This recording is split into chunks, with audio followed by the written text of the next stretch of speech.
ఆదియు అంతమై ఉన్న దేవుని నామంలో మీ అందరికీ నా వందనాలు. యెషయా గ్రంథము 43వ అధ్యాయము 19వ వచనాన్ని ధ్యానించుకుందాం.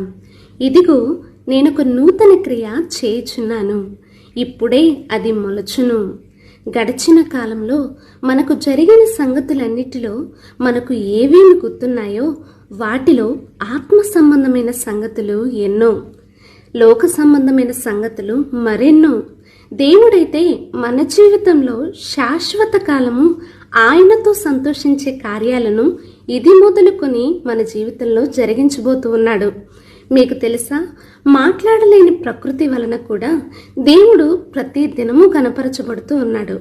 మరి మాట్లాడగలిగిన మనందరి వలన ఆయన నామము స్తుతించబడి మహిమపరచబడుతూ ప్రకటింపబడులాగున అరణ్యము ఎడారి వంటి మన జీవితాలను కూడా మేలులతో నింపి తృప్తిపరచబోతున్న దేవునికి స్తోత్రం. ఆమేన్.